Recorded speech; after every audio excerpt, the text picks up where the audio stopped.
क्या आपने कभी सोचा है कि सिर्फ 24 घंटे में आपकी पूरी जिंदगी बदल सकती है? नहीं, मैं कोई सपना नहीं दिखा रहा और ना ही कोई जादू की बात कर रहा हूं। मैं उस सच की बात कर रहा हूं जिसे अगर आपने एक बार समझ लिया तो आपकी सोच, आपका नजरिया, आपके फैसले सब कुछ बदल जाएगा। लेकिन इस सच को सुनने की हिम्मत हर किसी में नहीं होती, क्योंकि यह सच जितना सरल लगता है उतना ही गहरा और चुभने वाला है।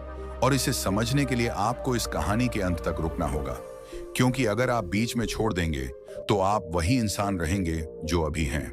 और अगर अंत तक सुना तो शायद आप खुद को पहचान भी ना पाए। कहते हैं हजारों साल पहले एक आदमी था जिसने अपने महल, अपना परिवार, अपना राजपाट छोड़ दिया, सिर्फ एक सवाल का जवाब खोजने के लिए, क्यों हम दुखी हैं और कैसे दुख खत्म हो सकता है। वह आदमी बुद्ध कहलाया और उसकी एक कहानी ऐसी है जो आज भी उतनी ही ताकतवर है जितनी तब थी। लेकिन इस कहानी का सबसे खास हिस्सा यह है कि यह आपके साथ अगले 24 घंटे में क्या करेगी वो आप अभी सोच भी नहीं सकते। हो सकता है आप इसे सुनकर हंसे, हो सकता है आप रो पड़े, हो सकता है आप चुपचाप सोच में डूब जाएं। लेकिन एक चीज पक्की है, आप बदल जाएंगे। इस वीडियो में मैं आपको वही कहानी सुनाने वाला हूं। लेकिन ध्यान रहे, यह कहानी आपको मजबूर करेगी कि आप अपने डर, अपने गुस्से, अपनी आदतों सबका सामना करें। और अगर आपने हिम्मत दिखाई तो आप देखेंगे कि जिंदगी की सबसे बड़ी लड़ाई बाहर की नहीं, अंदर की होती है।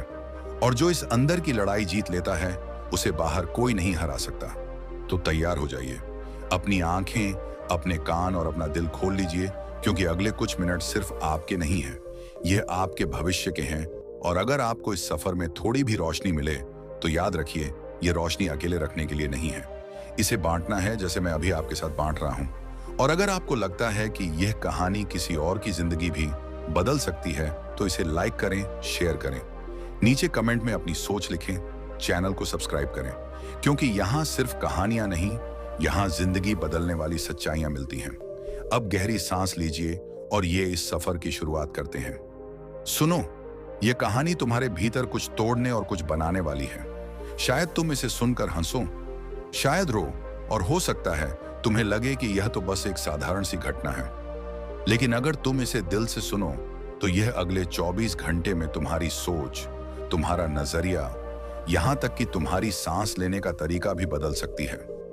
बहुत साल पहले मगध के एक छोटे से गांव में, जहां खेतों की मिट्टी में अभी भी रात की ठंडी नमी थी और हवा में चिड़ियों की पहली आवाज तैर रही थी, वहां एक नौजवान अपने मन के तूफान में उलझा हुआ पगड़ी पर चल रहा था।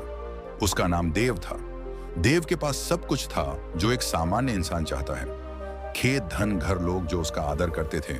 लेकिन फिर भी उसके भीतर एक खालीपन था, जैसे कोई अंधेरा कोना जहां से एक अनगाह दुख हर वक्त रिश्ता रहता था। उसने बहुत कुछ आजमाया, त्योहारों में नाचा, शराब पी, दोस्तों के साथ हंसा, यहां तक कि दूर के शहर में जाकर व्यापार किया। लेकिन हर बार कुछ दिनों के बाद वही खाली पर लौट आता। एक सुबह वह नदी के किनारे खड़ा सोच रहा था कि आखिर उसकी जिंदगी में ऐसा क्या है जो उसे चैन नहीं लेने देता। तभी गांव में खबर फैली, आज बुद्ध इस रास्ते से गुजरेंगे। लोग खेत खलिहान छोड़कर रास्ते के किनारे इकट्ठा होने लगे। बच्चे पेड़ों पर चढ़ गए और औरतें थाल में फूल लेकर खड़ी हो गईं। देव ने पहले सोचा कि इसमें उसका क्या, लेकिन फिर एक अजीब सा खिंचाव महसूस हुआ, जैसे कोई भीतर से कह रहा हो, जा देख। वह भीड़ के पास पहुंचा। दूर से कुछ भिक्षु नंगे पांव, साधारण वस्त्र पहने, धीमे धीमे चल रहे थे। और उनके बीच में एक व्यक्ति था जिसके चेहरे पर इतनी गहरी शांति थी कि लगता था आसपास का सारा शोर उसी में घुल गया है। वह बुद्ध थे। देव ने बस एक नजर डाली और उसे लगा कि यह नजर उसके भीतर तक उतर गई, जैसे उसके सारे राज खोलकर देख लिए हों। बुद्ध चलते चलते जब देव के सामने से गुजरे तो एक पल के लिए उनकी आंखें मिली। समय थम गया। देव का दिल तेज धड़कने लगा। बिना कुछ कहे बुद्ध ने हल्का सा सिर हिलाया और आगे बढ़ गए। देव के पांव खुद ब खुद उनके पीछे चल पड़े। कोई उसे रोक नहीं रहा था। भिक्षु भी जैसे जानते थे कि यह लड़का अब लौटेगा नहीं। रास्ता गांव से निकलकर खेतों के बीच फिर जंगल की ओर मुड़ गया। पत्तों के बीच से सूरज की रोशनी जमीन पर सुनहरी परत बिछा रही थी। हवा में मिट्टी और फूलों की मिलीजुली खुशबू थी। देव के मन में सवाल थे, ये कहां ले जा रहे हैं? ये मुझे कुछ कह क्यों नहीं रहे? लेकिन उसने खुद को रोका। उसने महसूस किया कि बुद्ध के आसपास एक अजीब सी ऊर्जा है, जैसे सब कुछ शांत हो गया हो। जंगल गहरा होता गया, पक्षियों की आवाज धीमी पड़ने लगी और सिर्फ पैरों के नीचे सूखे पत्तों की चरमराहट रह गई। थोड़ी दूर चलने के बाद बुद्ध एक खुले स्थान पर रुके। वहां पास ही एक नदी बह रही थी। पानी इतना साफ था कि तल में पत्थर चमक रहे थे। बुद्ध ने देव की ओर देखा और बस इतना कहा, पार करो। देव ने देखा कि धारा तेज है। पहले कदम रखते ही ठंडा पानी टखनों तक चढ़ाया। उसने संतुलन बनाने की कोशिश की, लेकिन हर लहर उसके पैरों को खिसकाने की कोशिश कर रही थी। उसने मजबूती से खड़े रहने की कोशिश की, लेकिन जितना वह रोकता उतना ही उसका संतुलन बिगड़ता। तभी उसने देखा कि बुद्ध बिना संघर्ष के बस सहजता से बहाव में चलते हुए पार हो गए। देव ने भी एक पल के लिए खुद को ढीला छोड़ दिया और उसने पाया कि पानी उसे संभाल रहा है, जैसे जीवन खुद उसे पार ले जा रहा हो। किनारे पहुंचने पर बुद्ध ने कहा, जीवन भी ऐसा ही है। जितना तुम उसे रोकते हो उतना वह तुम्हें गिराता है, जितना तुम उसे अपनाते हो उतना वह तुम्हें संभाल लेता है। देव चुप रहा, लेकिन यह बात उसके भीतर कहीं उतर गई। आगे का रास्ता और कठिन था, कांटेदार झाड़ियां, फिसलन भरी चट्टानें, लेकिन अब देव को महसूस हो रहा था कि हर कदम उसे कहीं और ले जा रहा है। सिर्फ जगह नहीं, बल्कि भीतर भी शाम होने लगी। वे पहाड़ी की चोटी पर पहुंचे। नीचे गांव के घर, खेत, लोग सब छोटे छोटे दिख रहे थे। बुद्ध ने कहा, देखो वहां हर कोई अपनी अपनी कहानी में फंसा है। कोई सोचता है कि धन ही सुख है, कोई सोचता है कि धन ही सुख है, कोई सोचता है कि ताकत ही सुरक्षा है, लेकिन सब एक चीज भूल जाते हैं, मृत्यु। देव ने चौंक कर देखा। बुद्ध आगे बोले, मृत्यु तुम्हें याद दिलाती है कि तुम्हारे पास जो है वह स्थायी नहीं है, और जो स्थायी है उसे तुमने कभी खोजा ही नहीं। रात होने लगी, तारे आसमान में खिल गए। बुद्ध ने आग जलाई और कहा, आज रात सोना मत, बस देखना सुनना, और जो भीतर उठे उसे देखना। देव ने पूछा, अगर मैं थक गया? तो बुद्ध मुस्कुराए, थकान भी देखना। और फिर रात का असली सफर शुरू हुआ। रात गहरी हो चुकी थी। जंगल में सिर्फ झींगुरों की आवाज और कहीं कहीं दूर से आती उल्लू की हंट सुनाई दे रही थी। आग की धीमी लौ देव के चेहरे पर चमक रही थी और उसकी आंखों में बेचैनी की लकीरें नाच रही थीं। उसने सोचा कि बुद्ध अब कोई गहरी शिक्षा देंगे, कोई मंत्र, कोई ध्यान, विधि। लेकिन बुद्ध बस शांत बैठे थे। उनकी आंखें बंद थीं, सांसें इतनी स्थिर कि लगता था वे सांस भी नहीं ले रहे। देव ने इधर उधर देखा। अंधेरा इतना गहरा था कि लगता था हवा भी काली हो गई है। वह सोचने लगा कि यहां मैं अकेला होता तो डर से कांप जाता, लेकिन बुद्ध की मौजूदगी में एक अजीब सा भरोसा था, जैसे कुछ भी बुरा नहीं हो सकता। फिर भी मन बेचैन था। सवाल उमड़ रहे थे, ये क्यों चुप हैं? मैं यहां क्यों हूं? 24 घंटे में क्या बदल जाएगा? अचानक बुद्ध ने आंखें खोली और बिना उसकी ओर देखे कहा, सुनो। देव ने कान लगाए। उसने सोचा कि कोई आवाज होगी, लेकिन सिवाय हवा की हल्की सरसराहट के कुछ नहीं। बुद्ध ने कहा, यही सुनना है जब तुम शोर में नहीं, मौन में सुनते हो। देव को समझ नहीं आया कि मौन में सुनना कैसे होता है, लेकिन उसने महसूस किया कि इस अंधेरे में, इस सन्नाटे में उसके भीतर कुछ चल रहा है, जैसे कोई पुरानी परतें उतर रही हों। समय धीरे धीरे रेंगता गया। आग की लकड़ियां चटकती और बुझती रहीं, और देव को लगा कि नींद उसे खींच रही है। उसने आंखें बंद करने की कोशिश की। तभी बुद्ध ने कहा, मत सो। देव ने कहा, लेकिन मैं बहुत थक गया हूं। बुद्ध ने धीमे स्वर में कहा, थकान को देखो, उसे भागो मत। देव ने पहली बार अपने भीतर थकान को महसूस किया, जैसे कोई भारी बोझ उसकी मांसपेशियों पर बैठा हो। लेकिन उसी के साथ उसने महसूस किया कि यह थकान स्थायी नहीं, जैसे लहर आकर लौट जाती है। आधी रात बीत चुकी थी। चांद बादलों के पीछे छिप गया और अंधेरा और गहरा हो गया। तभी बुद्ध ने कहा, आंखें बंद करो और देखो। देव ने सोचा अंधेरे में देखना, लेकिन उसने वैसा ही किया। शुरुआत में बस काला रंग दिखा, लेकिन कुछ देर बाद उसे लगा कि भीतर कई तस्वीरें हैं। बचपन की मां के हाथ से खिलाए खाने की, पिता की डांट की, दोस्तों के साथ हंसी की। लेकिन फिर वो तस्वीरें बदलने लगी। एक एक करके दर्द भरे पल सामने आने लगे।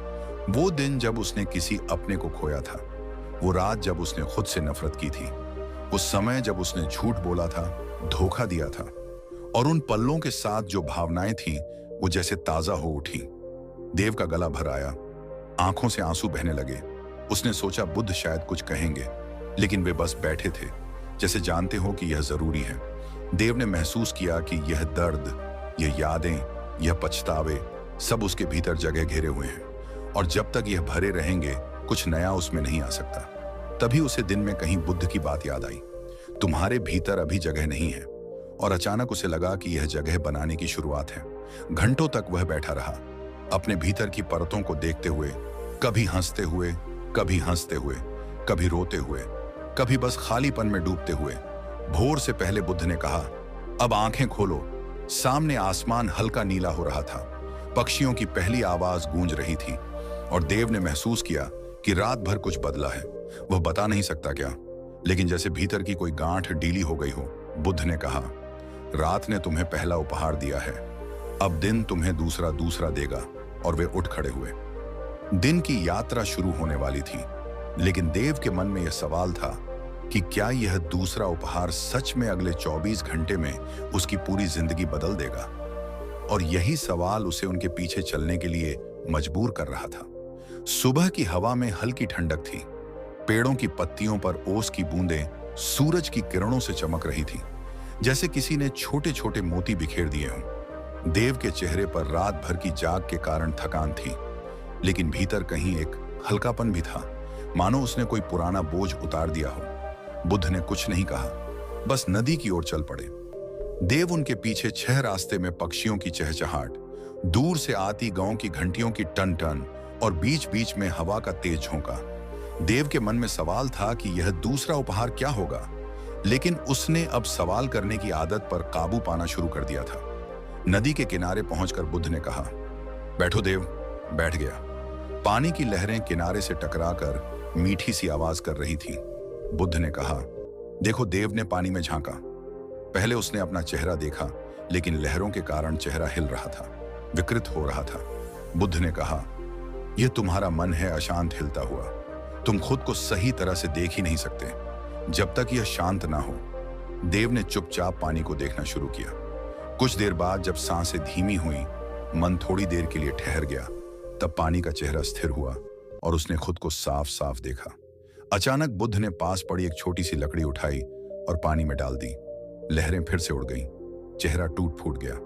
बुद्ध ने कहा, जीवन में हर घटना, हर शब्द, हर विचार एक लकड़ी की तरह है जो तुम्हारे मन के पानी में गिरती है और तुम फिर से खुद को खो देते हो। अगर तुम सीख जाओ कि लहरों के बावजूद खुद को देखना, तो तुमने दूसरा उपहार पा लिया। देव को लगा कि यह सुनने में आसान है, लेकिन जीने में कठिन। वे वहां से उठे और एक ऊंचे पहाड़ की चढ़ाई शुरू की। सूरज ऊपर आ चुका था, पसीना माथे से बह रहा था। देव के पैर भारी हो रहे थे, लेकिन बुद्ध का चाल स्थिर थी, ना तेज ना धीमी, बस एक लय में। देव ने महसूस किया, गोपिक अगर वह बुद्ध की चाल की नकल करता है तो थकान कम लगती है। आधे रास्ते में एक छोटा सा झरना मिला। बुद्ध ने रुककर पानी पिया और कहा, याद रखो, जो तुम्हें थकाता है वह मंजिल नहीं, तुम्हारा तरीका है। यह बात देव के भीतर उतर गई। ऊपर पहुंचकर चारों ओर का दृश्य अद्भुत था। दूर दूर तक जंगल, नदी, खेत और आकाश इतना विशाल कि लगता था उसमें सब कुछ समा सकता है। बुद्ध ने कहा, यह आकाश तुम्हारे भीतर भी है, लेकिन तुमने उसे दीवारों में बांध दिया है। देव चुप रहा। उसके भीतर कई भाव उठ रहे थे। वे पहाड़ से उतरकर एक गांव में पहुंचे। वहां लोग बुद्ध को देखकर इकट्ठा हो गए। एक महिला अपने बीमार बेटे को लेकर आई और रोते हुए बोली, गुरुजी, इसे ठीक कर दीजिए। बुद्ध ने उसका माथा छुआ, कुछ पल मौन रहे और कहा, दवा दो, आराम दो और प्रेम दो। महिला ने कहा, बाएं आग में आया।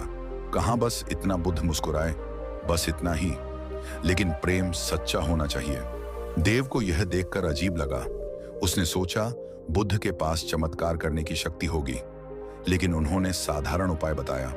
चलते चलते बुद्ध ने देव से कहा, लोग चमत्कार की तलाश में हैं, लेकिन सच्चा चमत्कार साधारण में छिपा है। दिन ढलने लगा। सूरज लाल होकर क्षितिज में डूब रहा था। आकाश सुनहरा और नारंगी रंग में रंग गया था। बुद्ध ने कहा, आज का दूसरा उपहार तुम्हें यह सिखाना था कि बाहर जो देखो वह भीतर भी है, और जो भीतर है वही बाहर दिखता है। अगर तुम्हारा मन अशांत है तो दुनिया भी वैसी लगेगी। अगर तुम्हारा मन शांत है तो दुनिया भी तुम्हें शांत लगेगी। देव ने महसूस किया कि अब वह थोड़ा बदल चुका है, जैसे किसी ने भीतर का आईना साफ कर दिया हो। लेकिन उसे पता था कि यात्रा अभी बाकी है। रात होने पर वे एक पुराने बरगद के नीचे रुके। बुद्ध ने कहा, कल सुबह तीसरा उपहार तुम्हारे सामने होगा, लेकिन यह सबसे कठिन होगा, और अगर तुमने इसे पा लिया तो तुम्हारा 24 घंटे का सफर पूरा हो जाएगा। देव के भीतर उत्सुकता और डर दोनों पड़ गए। उसने सोचा कि क्या सच में अगला दिन उसकी जिंदगी को हमेशा के लिए बदल देगा, और इसी सोच के साथ उसकी आंखें नींद में डूब गईं। सुबह की पहली किरण बरगद की पत्तियों से छनकर देव के चेहरे पर पड़ी। उसने आंखें खोली तो बुद्ध पहले से जागे बैठे थे। उनकी नजर क्षितिज पर थी, जैसे किसी अदृश्य घटना की प्रतीक्षा हो। देव ने धीरे से उठकर उनके पास बैठा। बुद्ध ने बिना उसकी ओर देखे कहा, आज तुम्हारा तीसरा उपहार है, लेकिन यह उपहार लेने के लिए तुम्हें देना होगा। देव ने पूछा, सिर्फ क्या देना होगा? बुद्ध ने कहा, जो तुम्हारे लिए सबसे मूल्यवान है। देव के मन में तुरंत कई बातें आईं। उसके पास कोई खास चीज नहीं थी, लेकिन उसकी महत्वाकांक्षाएं, सपने और अहंकार जरूर थे। क्या वही देना होगा? लेकिन बुद्ध ने और कुछ नहीं कहा। वे उठे और जंगल के गहरे हिस्से की ओर चल पड़े। रास्ता घना था। सूरज की रोशनी मुश्किल से जमीन तक पहुंच रही थी। पक्षियों की आवाज भी कम हो गई थी, जैसे जंगल खुद मौन हो गया हो। कुछ घंटे बाद वे एक खुले मैदान में पहुंचे। वहां एक बूढ़ा आदमी जमीन पर बैठा रो रहा था। उसके पास टूटा हुआ मटका पड़ा था और पानी पूरी तरह बह चुका था। बुद्ध ने पूछा, क्यों रो रहे हो? कूड़ा बोला, यह मेरा आखिरी मटका था। इससे मैं गांव वालों को पानी देता था। अब बिना मटके के मैं किसी को पानी नहीं दे सकता। बुद्ध ने देव की ओर देखा और कहा, इसे अपना मटका दे दो। देव चौंका, मेरे पास तो कोई मटका नहीं है। बुद्ध ने कहा, तुम्हारे पास समय है, शक्ति है और करने की इच्छा है। यह तुम्हारा मटका है।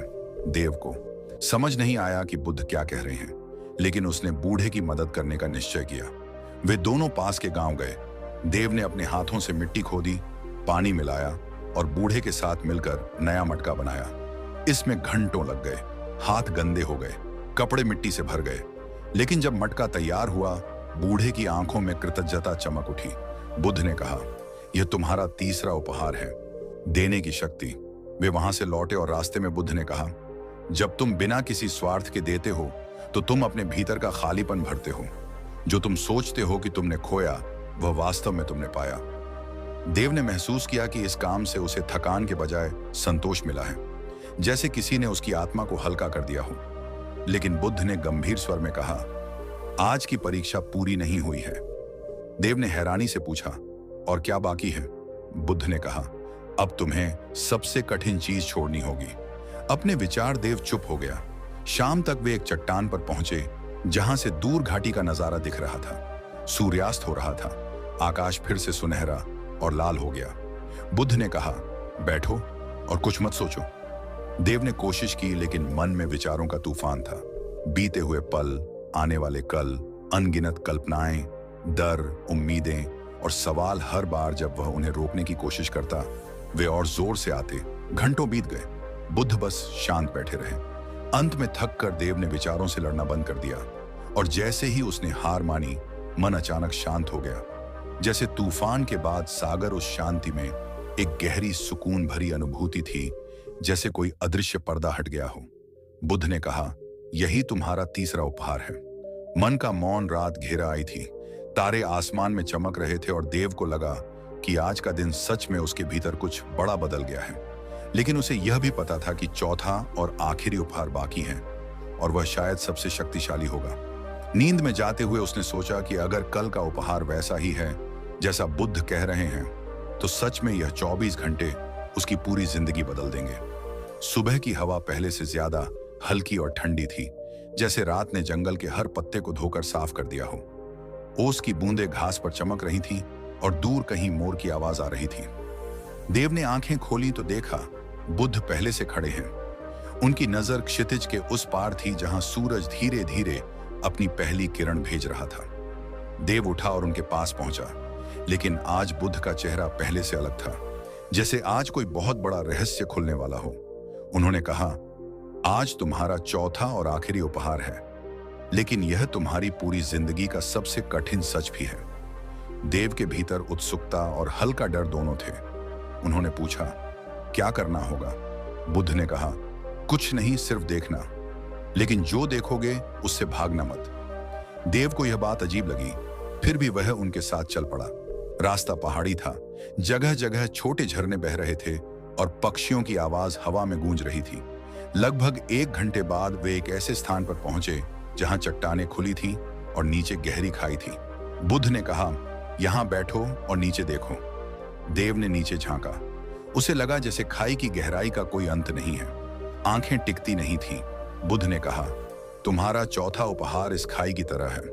अगर तुम इसमें गिर गए तो वापस नहीं आओगे, लेकिन अगर तुम इसे समझ गए तो फिर कभी डर में नहीं जियोगे। देव ने चुपचाप नीचे देखना शुरू किया। पहले तो उसे सिर्फ डर महसूस हुआ, लेकिन फिर उसने ध्यान से देखा। वहां नीचे सिर्फ खालीपन था, ना रोशनी ना अंधेरा, बस कुछ भी नहीं। तभी यह खालीपन तुम्हारी सच्चाई है ना। तुम्हारे विचार स्थायी हैं, ना तुम्हारे शरीर ना तुम्हारे डर। सब कुछ बदल जाएगा, सब खत्म होगा, सब खत्म होगा, और अंत में जो बचेगा वह यही है। खालीपन। देव के भीतर एक अजीब सी बेचैनी उठी। उसने कहा, अगर सब कुछ खाली खाली है तो जीने का मतलब क्या है? बुद्ध मुस्कुराए। यही तो चौथा उपहार है। खालीपन को समझकर तुम हर चीज की कीमत जान पाओगे, क्योंकि तुम्हें पता होगा कि यह हमेशा के लिए नहीं है। तुम्हें पता होगा कि यह हमेशा के लिए नहीं है, तभी तुम उसे पूरे मन से जी पाओगे। देव की आंखों में आंसू आ गए। उसे लगा जैसे किसी ने उसके दिल का बोझ उठा लिया हो, लेकिन साथ ही उसके भीतर गहरी शांति भी फैल गई। बुद्ध ने कहा, आज तुम्हारा 24 घंटे का सफर पूरा हो गया है। अब तुम वही नहीं हो जो कल थे। वे दोनों वहां से उठकर वापस लौटने लगे। रास्ते में जंगल की हर आवाज, हर पत्ता, हर किरण देव को पहले से ज्यादा जीवंत लग रही थी। गांव पहुंचने से पहले बुद्ध ने कहा, याद रखो, ये 4 उपहार तुम्हारे भीतर हमेशा रहेंगे। पहला वर्तमान का देखना, दूसरा भीतर और बाहर का आईना, तीसरा बिना स्वार्थ के देना, और चौथा खालीपन की सच्चाई। अगर तुम इन्हें याद रखोगे तो तुम्हारी जिंदगी कभी वैसी नहीं रहेगी जैसी पहले थी। देव ने मन ही मन प्रण लिया कि वह इन 4 उपहारों को कभी नहीं भूलेगा। सूरज अब पूरी तरह ऊपर आ चुका था और उसकी रोशनी में देव का चेहरा भी किसी नए जन्म की तरह चमक रहा था। गांव के लोग उन्हें देखकर दौड़े, लेकिन देव के कानों में बस बुद्ध की आखिरी बात गूंज रही थी, जीवन को पकड़ने की कोशिश मत करो, उसे बस जियो। गांव की पगडंडी पर कदम रखते ही देव ने महसूस किया कि यह वही रास्ता है जिस पर वह कल भी चला था। लेकिन कल और आज के बीच का फर्क इतना गहरा था कि जैसे 2 अलग जिंदगियां हों। गांव के लोग वही थे, वही घर, वही खेत, वही आवाजें, लेकिन उसके भीतर कुछ बदल चुका था। बुद्ध उसके साथ थे, लेकिन गांव के लोग पहले बुद्ध को देखकर देव के पास दौड़े। कहां थे तुम? हम तुम्हें ढूंढ रहे थे। किसी ने कहा तुम्हारा खेत अधूरा पड़ा है, किसी ने कहा तुम कल से गायब थे। सब परेशान थे। देव ने बस उन्हें देखा। उनके चेहरे में चिंता थी, लेकिन अब उसे उसमें एक गहरी परत दिखाई दे रही थी। हर चिंता के पीछे एक जा, हर चाह के पीछे एक डर, और हर डर के पीछे वही खालीपन जिसे उसने खाई के किनारे महसूस किया था। उसने मुस्कुराकर कहा, मैं ठीक हूं, और उसकी मुस्कान में एक ऐसा भरोसा था कि लोग चुप हो गए। बुद्ध ने चुपचाप गांव में प्रवेश किया। देव ने उनके लिए अपने घर का दरवाजा खोला और पहली बार उसे लगा कि उसका घर सच में घर है। बुद्ध ने बैठकर पानी पिया और देव से कहा, अब तुम्हारा 24 घंटे का सफर पूरा हो गया है, लेकिन असली यात्रा अब शुरू होगी। देव ने पूछा, क्यों? बुद्ध ने कहा, क्योंकि तुम्हारे भीतर जो बदला है उसे अब तुम्हें अपने आसपास की दुनिया में जीना होगा, और यही सबसे कठिन है। देव को यह बात भीतर तक लगी। अगले ही दिन से उसने बदलाव करना शुरू किया। सुबह जब सूरज उगता तो वह खेत में जाता, लेकिन पहले की तरह बस फसल काटने की सोच नहीं करता। अब वह देखता कि हर पौधा, हर मिट्टी का कण एक कहानी है, जैसे वे भी जीवित हैं। वह गांव के बच्चों को इकट्ठा करता, उन्हें पानी के किनारे बैठाकर बताता कि कैसे वर्तमान में जीना है, कैसे अपने विचारों को देखना है, कैसे बिना स्वार्थ के देना है, और कैसे खालीपन को समझना है। शुरू में लोग उसे अजीब समझते, कुछ हंसते, कुछ कहते, ये बुद्ध के पास जाकर पागल हो गया है। लेकिन धीरे धीरे कुछ लोग उसके पास आने लगे, खासकर वे जो परेशान थे, जिनके जीवन में बोझ था। एक दिन एक औरत आई, उसका बच्चा बीमार था और वह रो रही थी। देव ने उसे बैठाया और कहा, दर्द को मत भगाओ, उसे देखो। जब तुम उसे देखोगी तब तुम समझोगी कि यह हमेशा के लिए नहीं है। और फिर तुम मजबूती से जी पाओगी। औरत ने उसकी बात मानी और अगले ही दिन वो उसके पास आई। उसकी आंखों में आंसू थे, लेकिन चेहरे पर सुकून था। देव ने महसूस किया कि बुद्ध का दिया तीसरा उपहार, बिना स्वार्थ के देना, अब सच में उसके जीवन का हिस्सा बन रहा है। समय बीतने के साथ गांव में एक हल्का बदलाव आने लगा। लोग एक दूसरे को सुनने लगे, छोटे छोटे झगड़े खत्म होने लगे। खेतों में काम करते समय लोग हंसते हुए बातें करते। लेकिन इस बदलाव के बीच एक दिन खबर आई कि पास के गांव में भारी सूखा पड़ गया है। वहां के लोग भूख से परेशान हैं। गांव के कुछ लोग बोले, हमारे पास भी ज्यादा नहीं है, हम कैसे दें? देव चुप रहा, फिर बोला, हमारे पास जो है उसका कुछ हिस्सा देकर हम खाली नहीं होंगे, बल्कि भर जाएंगे। और उसने सबसे पहले अपना अनाज का हिस्सा दिया। धीरे धीरे गांव के बाकी लोग भी जुड़ गए और वह मदद लेकर पास के गांव गए। वहां के लोगों ने कृतज्ञता से उनका स्वागत किया। लौटते समय बुद्ध ने देव से कहा, याद रखो, देना कभी तुम्हें गरीब नहीं बनाता। उस रात देव ने महसूस किया कि 24 घंटे में मिला ज्ञान अब उसकी सांसों में घुल चुका है। और शायद यह ज्ञान सिर्फ उसके लिए नहीं, बल्कि पूरे गांव के लिए था। चांदनी में बैठे उसने सोचा, अगर 24 घंटे में यह हो सकता है तो बाकी जिंदगी में क्या नहीं हो सकता। दिन धीरे धीरे बदल रहे थे। गांव में हल्की हल्की शांति फैल रही थी, लेकिन हर बदलाव की तरह इसके भी विरोधी थे। कुछ लोग देव के बारे में कहते, ये बहुत बड़ा ज्ञानी बन गया है, लेकिन खेती का क्या होगा? कुछ कहते ही यह सब बातें पेट नहीं भरती। देव सुनता, लेकिन प्रतिक्रिया नहीं देता। एक दिन सुबह सुबह गांव में शोर मचा। खेत के किनारे आग लग गई थी। सूखी ठास और तेज हवा ने आग को फैलाना शुरू कर दिया। लोग घबरा गए, हर कोई अपने खेत बचाने में लग गया। लेकिन किसी को नहीं पता था कि आग कहां से शुरू हुई। देव ने देखा कि लोग अपने पने हिस्से में लगे हैं, कोई दूसरों की तरफ ध्यान नहीं दे रहा। उसने जोर से कहा, अगर हम सिर्फ अपना खेत बचाएंगे तो किसी का भी खेत नहीं बचेगा। हमें मिलकर आग बुझानी होगी। कुछ लोग पहले हिचकिचाए, लेकिन फिर देव के साथ दौड़ पड़े। उन्होंने पानी की बाल्टियां पास पास खड़ी कर दी और लाइन बनाकर एक के बाद एक पानी डालने लगे। कई घंटे तक संघर्ष के बाद आग काबू में आई। लोग थक कर जमीन पर बैठ गए। उनके चेहरे काले पड़ गए थे, लेकिन आंखों में राहत थी। तभी एक बूढ़ा आदमी बोला, आज अगर हम सब साथ ना होते तो गांव जल गया होता। देव ने मुस्कुराकर कहा, देव वही है जो बुद्ध ने सिखाया था, बिना स्वार्थ के देना और साथ मिलकर जीना।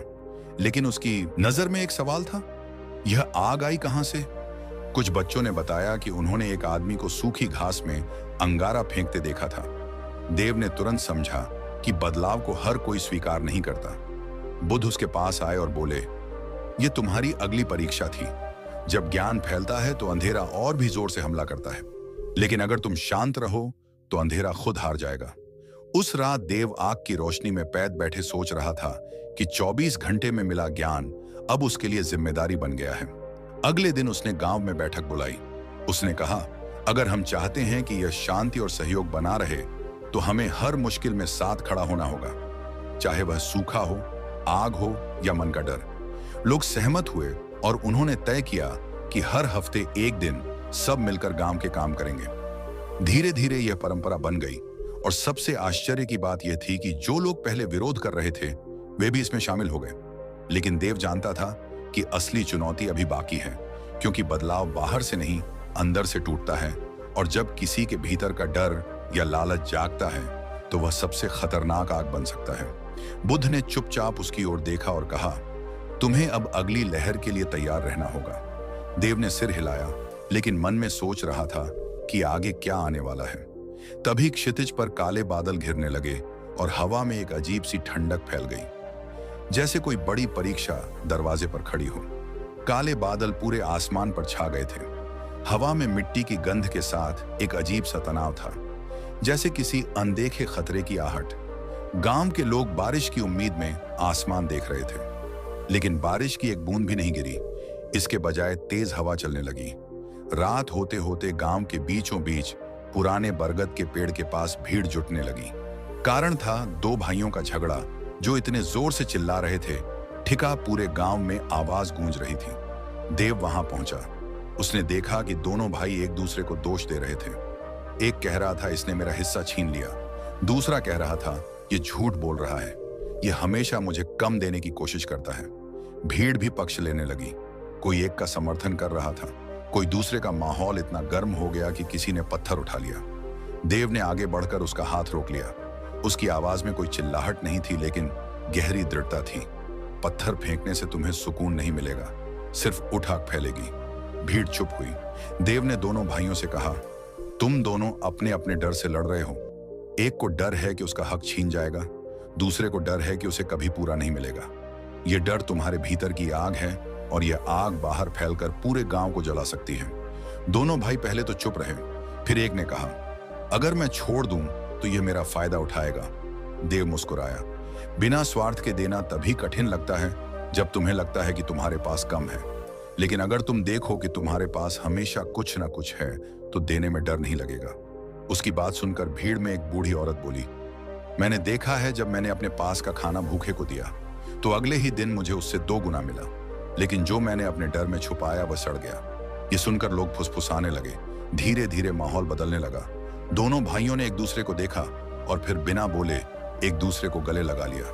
भीड़ ने राहत की सांस ली, लेकिन देव जानता था कि यह भीतर की आग का बस एक रूप था। यह कभी लालच बनकर, कभी ईर्ष्या बनकर, कभी अहंकार बनकर वापस आएगी। बुद्ध, जो अब तक चुप थे, आगे बढ़े और बोले, भीतर की आग को बुझाने का सिर्फ एक तरीका है, उसे पहचानना, उसे देखना और उसे पकड़ने की कोशिश छोड़ देना। देव ने महसूस किया कि यह चौथा उपहार, खालीपन की सच्चाई, यही सबसे गहरा असर करता है। अगर अंदर कुछ भी स्थायी नहीं है तो ना डर, ना गुस्सा, ना लालच टिक सकता है। लेकिन इसे हर कोई तुरंत नहीं समझेगा। इसलिए उसने ठान लिया कि वह गांव में बैठकों में अब सिर्फ कहानियां नहीं सुनाएगा, बल्कि हर किसी को अपने भीतर की आग देखने का अभ्यास कराएगा। अगले दिन से उसने छोटे छोटे समूह बनाए। बच्चों से कहा, जब गुस्सा आए तो उसे नाम दो, उसे देखो लेकिन कुछ मत करो। बड़ों से कहा, जब डर आए तो उसे महसूस करो, लेकिन उस पर तुरंत काम मत करो। शुरुआत में लोग हंसते, लेकिन फिर उन्होंने महसूस किया कि यह तरीका सच में असर करता है। गांव का माहौल धीरे धीरे और शांत होने लगा, लेकिन इसके बीच एक खबर आई जिसने देव को हिला दिया।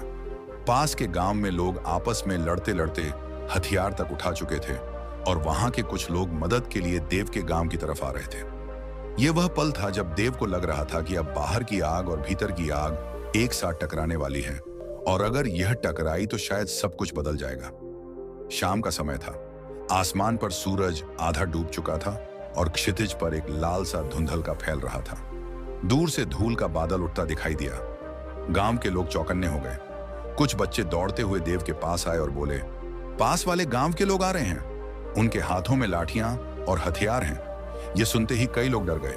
कुछ ने कहा, दरवाजे बंद कर दो, अपने घर संभालो। कुछ ने कहा, अगर वह हमला करेंगे तो हम भी जवाब देंगे। माहौल में डर और गुस्सा दोनों फैलने लगे। देव ने गहरी सांस ली और भीड़ के बीच जाकर खड़ा हो गया। उसकी आवाज साफ लेकिन शांत थी। जो आने वाले हैं वह हमारे दुश्मन नहीं है, वह डर और गुस्से के शिकार हैं, जैसे कभी हम थे। लेकिन कुछ लोग मानने को तैयार नहीं थे। एक जवान आदमी बोला, अगर हम उन्हें रोकेंगे नहीं तो वह हमें कुचल देंगे। देव ने उसकी आंखों में देखा, अगर तुम अपने भीतर की आग लेकर बाहर की आग से भिड़ोगे तो दोनों आग मिलकर हमें जला देंगे, लेकिन अगर तुम पानी बन गए तो आग खुद बुझ जाएगी। यह कहते हुए देव गांव के बाहर की ओर बढ़ा। उसके साथ सिर्फ कुछ लोग थे, बाकी अभी भी शक और डर में थे। जैसे ही पास वाले गांव के लोग करीब आए, उनके चेहरे पर थकान, गुस्सा और भूख का मिलाजुला असर था। उनमें से एक ने चिल्लाकर कहा, हे खाना दो, नहीं तो हम छीन लेंगे। देव बिना डरे आगे बढ़ा। उसने कहा, हमारा दरवाजा तुम्हारे लिए बंद नहीं है, लेकिन पहले बैठो, पानी पियो, फिर बात करेंगे। सामने वाले हैरान रह गए। उन्हें उम्मीद थी कि सामने से विरोध मिलेगा, लेकिन यहां तो उन्हें बैठने का न्योता मिल रहा था। उनमें से एक बुजुर्ग आदमी ने बाकी को इशारा किया और सब धीरे धीरे बैठ गए। देव ने गांव के बच्चों से कहा, पानी और थोड़ा अनाज लाओ। बच्चों ने बिना डरे सबके सामने कटोरियां रखी। कुछ देर तक सिर्फ खाने पीने की आवाज थी। फिर देव ने कहा, हम जानते हैं कि तुम पर सूखा पड़ा है और तुम परेशान हो, लेकिन अगर हम लड़ेंगे तो दोनों गांव तबाह हो जाएंगे। अगर हम साथ आए तो दोनों गांव बच सकते हैं। सामने वाले कुछ देर चुप रहे। फिर एक औरत बोली, हमारे यहाँ बच्चों को भूखा सुलाना पड़ रहा है, हम डर गए थे कि यहाँ भी कुछ नहीं मिलेगा। देव ने कहा, डर सबसे बड़ी आग है, यह हमें वह करने पर मजबूर कर देती है जो हम सामान्य समय में नहीं करते। लेकिन अगर हम डर को देख लें तो यह हमें नहीं जलाएगी। धीरे धीरे माहौल नरम होने लगा। पास वाले गांव के लोग हथियार नीचे रखने लगे। तभी पीछे से देके अपने गांव का एक आदमी चिल्लाया, ये मत भूलो, ये लोग तुम्हारे दुश्मन हैं, ये तुम्हें धोखा देंगे। देव ने उस आदमी की तरफ देखा। उसकी आंखों में वही पुराना डर और शक था, वही भीतर की आग। देव ने उसके पास जाकर कहा, अगर तुम्हें डर है तो उसे देखो, लेकिन उसे अपने फैसले का मालिक मत बनाओ। उस आदमी की आंखें भर आईं और उसने चुपचाप सिर झुका लिया। उस दिन दोनों गांवों के लोग एक ही जगह बैठे खाना साझा किया और तय किया कि वे मिलकर सूखे का सामना करेंगे। अगले कुछ हफ्तों में उन्होंने साथ मिलकर एक नहर खोदी, जिससे दोनों गांवों तक पानी पहुंचने लगा और धीरे धीरे दोनों तरफ की आग ठंडी हो गई। उस रात बुद्ध ने देव से कहा, आज तुमने समझ लिया कि भीतर और बाहर की आग अलग नहीं होती, वे एक दूसरे को खिलाती हैं, और अगर एक बुझा दो तो दूसरी भी खत्म हो जाती है। देव ने आकाश की ओर देखा, जहां अवतारों की चमक थी और हवा में शांत थी, और उसने महसूस किया कि 24 घंटे में शुरू हुई यात्रा अब कई जिंदगियों को बदल चुकी है। लेकिन भीतर से उसे पता था कि यह अंत नहीं है, बल्कि एक नई शुरुआत है।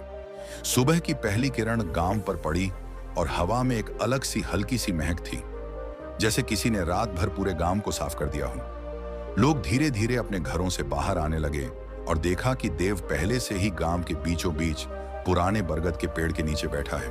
उसकी आंखें बंद थीं, चेहरा शांत और सांसों में एक गहरी स्थिरता। बच्चे धीरे से पास आए, बड़ों ने भी दूरी बनाकर घेरा बनाया। आज कोई हंगामा नहीं, कोई विवाद नहीं, बस एक सन्नाटा जो शब्दों से ज्यादा बोल रहा था। देव ने आंखें खोली और कहा, कल जब हम दो आंख को मिलते देख रहे थे, तब मैंने समझा कि असली बदलाव तब होता है जब हम खुद को बदलते हैं। क्योंकि अगर हम नहीं बदलते तो हालात चाहे जो भी हो, हम उन्हें उसी पुराने नजरिए से देखेंगे। लोग ध्यान से सुन रहे थे। किसी ने पूछा, लेकिन बदलाव शुरू कहां से हो? देव ने मुस्कुराकर कहा, देखने से, सिर्फ देखने से। जब तुम गुस्सा देखो तो उसे पहचानो, जब डर देखो तो उसे पहचानो, जब लालच देखो तो उसे पहचानो, और फिर उसे पकड़ने की कोशिश मत करो। एक औरत ने कहा, लेकिन अगर मैं ऐसा करूं तो क्या मैं कमजोर नहीं बन जाऊंगी? देव ने कहा, कमजोर वो होता है जो अपने डर के हिसाब से फैसले लेता है। मजबूत वो है जो डर को देख सकता है और फिर भी अपने दिल के हिसाब से चल सकता है। उसकी आवाज में कोई जोर नहीं था, लेकिन असर गहरा था। तभी बुद्ध पास आए और बोले, ये वही है जो मैंने वर्षों पहले समझा था और जिसे पाने के लिए मैंने अपना राजपाट, अपना परिवार, सब कुछ छोड़ा था। लेकिन याद रखो, ज्ञान पाने का मतलब यह नहीं कि तुम दुनिया से भाग जाओ। इसका मतलब है कि तुम दुनिया के बीच में रहकर भी अडिग रहो। गांव में कुछ पल की चुप्पी छा गई। फिर एक बच्चा बोला, तो कोई लड़ाई नहीं होगी? देव ने बच्चे की तरफ देखा। लड़ाई बाहर की कम होगी, लेकिन भीतर की लड़ाई हमेशा चलेगी। फर्क सिर्फ इतना होगा कि अब तुम जानते होंगे कि यह लड़ाई कैसे जीतनी है। यह सुनकर लोग धीरे धीरे उठने लगे, लेकिन आज उनके कदम हल्के थे, जैसे कंधों से कोई पुराना बोझ उतर गया हो। उस दिन से गांव में एक नई परंपरा शुरू हुई। हर सुबह बरगद के नीचे आधा घंटा सब चुपचाप बैठते, अपने भीतर को देखते और फिर दिन की शुरुआत करते। कुछ महीनों में यह बात आसपास के गांवों तक फैल गई। लोग दूर दूर से आने लगे और हर कोई इस साधारण सी प्रैक्टिस से अपने जीवन में बदलाव महसूस करने लगा। देव जानता था कि उसकी यात्रा का असली मकसद यह था कि यह ज्ञान सिर्फ उसके पास ना रहे, बल्कि हर किसी तक पहुंचे, और धीरे धीरे यह 24 घंटे में मिला। उपहार पूरे इलाके में फैल गया। बुद्ध ने एक दिन जाते जाते देव से कहा, अब तुम वह बन गए हो जिसकी इस गांव को जरूरत थी। लेकिन याद रखो, यह यात्रा कभी खत्म नहीं होती। देव ने सिर झुकाया और फिर आकाश की ओर देखा, जहां सूरज अब पूरी तरह निकल आया था। उसकी किरणें न सिर्फ धरती को बल्कि हर दिल को छू रही थी। और इसी के साथ वो एक कहानी जो 24 घंटे में एक साधारण किसान को बदल गई थी, अब सैकड़ों लोगों की जिंदगी बदलने लगी, और शायद आने वाली पीढ़ियां भी इसे सुनकर अपने भीतर की आग को पहचान कर उसे बुझा सके। तो अब आपने यह कहानी सुन ली। आपने हर शब्द अपने कानों से, हर भाव अपने दिल से महसूस किया। और अब सवाल यह है कि क्या आप वही हैं जो इस वीडियो को शुरू करते समय थे, या आप बदल चुके हैं? शायद आपको अभी लगे कि सब कुछ पहले जैसा ही है, लेकिन अगले कुछ घंटों में अगली सुबह या किसी कठिन पल में आपको अचानक एहसास होगा कि आपके भीतर कुछ नया जन्म ले चुका है। वह नया नजरिया जो हर स्थिति में आपको देखने देगा कि असली लड़ाई बाहर नहीं, भीतर है। आपने देखा कि कैसे बुद्ध की एक साधारण सी लगने वाली सीख इंसान की पूरी जिंदगी बदल सकती है। लेकिन यह तभी होगा जब आप इसे सिर्फ सुनकर भूल ना जाएं, बल्कि इसे जीना शुरू कर दें। क्योंकि कहानी का असर तभी होता है जब वह आपके हर फैसले, हर प्रतिक्रिया, हर विचार में उतर जाए। हो सकता है कल जब कोई आपको गुस्सा दिलाने की कोशिश करे तो आप रुक जाएं। हो सकता है अगली बार जब डर आपको जकड़े तो आप उसे सिर्फ देखें। हो सकता है अगली बार जब लालच आपको बहकाए तो आप मुस्कुराकर उसे जाने दें। और उस पल आप समझेंगे कि बदलाव शुरू हो चुका है। ये 24 घंटे सिर्फ एक शुरुआत थे। अब असली यात्रा आपके हाथ में है। और अगर आपको लगता है कि यह कहानी आपके दिल तक पहुंची है, अगर आपको लगता है कि इसमें किसी और की जिंदगी बदलने की ताकत है, तो इसे अपने तक मत रखिए। इसे दुनिया के साथ बांटिए, लाइक कीजिए, शेयर कीजिए। नीचे कमेंट में लिखिए कि आपको किस हिस्से ने सबसे ज्यादा छुआ। और हाँ, चैनल को सब्सक्राइब करना मत भूलिए, क्योंकि यहाँ सिर्फ कहानियां नहीं मिलती, यहाँ वह चाबी मिलती है जो आपके मन के बंद दरवाजे खोल सकती है। और अगर आपने आज एक छोटा कदम भी लिया है, तो याद रखिए हर बड़ा बदलाव एक छोटे कदम से ही शुरू होता है। अगली बार जब हम मिलेंगे तो शायद आप वह इंसान ना हो जो आज है, बल्कि वह बन चुके हो जो आप हमेशा से बनना चाहते थे। तो तब तक इस रोशनी को थामे रखिए और उसे फैलाते रहिए।